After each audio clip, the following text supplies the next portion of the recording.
Why I think it's a waste of time to become absorbed in our 2016 presidential election.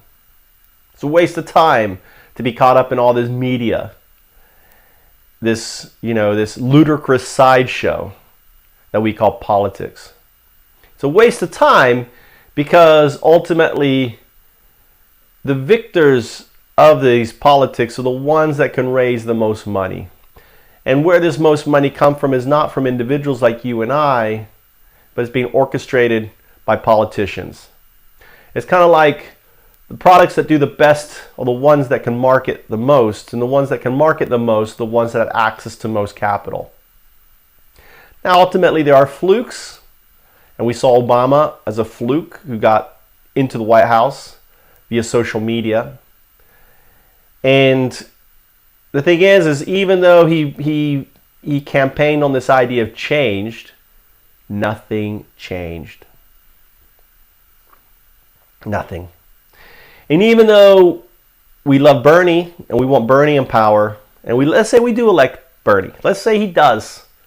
He's going to fight the corporations. He's going to bring about these different things. He's going to put all these taxes. Well, guess what, Bernie?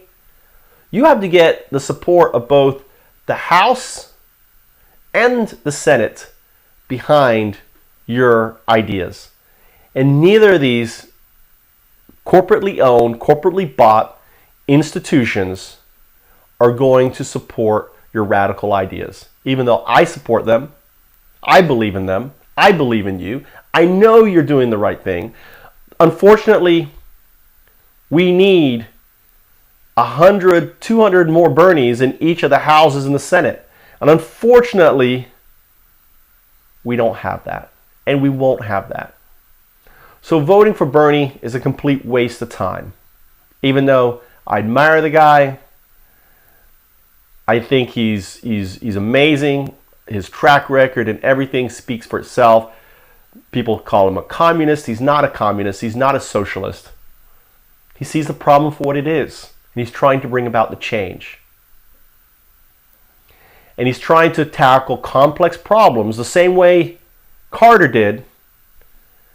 And the same outcome of Carter is going to have the outcome of Bernie. Let's say he does get in after the first 4 years. Because what people don't understand, in order to tackle complex problems, the solutions are going to have initially an adverse effect. And his opponents are going to build on these adverse effects. And as a result of that, we'll basically collapse him. And I'll give you a case in point. Carter understood the problems killing the bees back in the late 70s was pesticides. Well, how did he know this? Well, because Rachel Carlson wrote this book that was required reading at the time in schools called Silent Spring. And ultimately, she predicted that the use of pesticides were going to basically destroy our ecosystem. And he listened, and he enacted the most stringent pesticide regulation ever seen in America. We haven't seen more rigid pesticide regulation since then. Also at the time was the height of the EPA movement. The planet, Greenpeace, all these different things. We had a planet people that really cared about our planet. And all these things were undermined. Because they were trying to tackle complex problems. And even though they couldn't see the benefits, even though now, 30 years later, we could see that actually the bees started to recover during Carter's administration because of the restricted pesticides. But then as soon as he got out, Reagan repealed everything, destroyed everything. All the good work that he'd done has gone. And we're basically now living, in many respects, are the end days of our planet. I think we've crossed the tipping point. And we're going to see runaway climate change. And ultimately, anyone who really looks at the science will tell you You know, we cannot turn back the clock, because even if we stop the clock now, it's still going to be ticking away, and the melting is still going to occur and everything else that's happening. We can't stop the melting now. It would take 20, 30, 40 years to bring that about, probably. I'm guessing here. I'm not a scientist. But it's kind of like, imagine you've got a locomotive, and each of the wagons is full of greenhouse gases. And it's going faster and faster and faster. Now, you could slam on the brakes of that thing. What's going to happen? It's going to keep on rolling. And it's going to slowly come to a stop. But it's going to take, it's going to take a long amount of time. So unfortunately, it's too late for Bernie. It's too late for the system.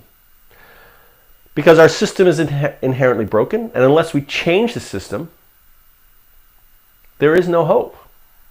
There is no hope. Write it out. Do what I'm doing, trying to set up sustainable living homes via Foundups. Do what I'm doing, start growing your own food. Move to a place where there isn't any control over the water. In Japan, you'll never see a company coming in and basically taking control of the water. A place that basically has very strong small farmer laws.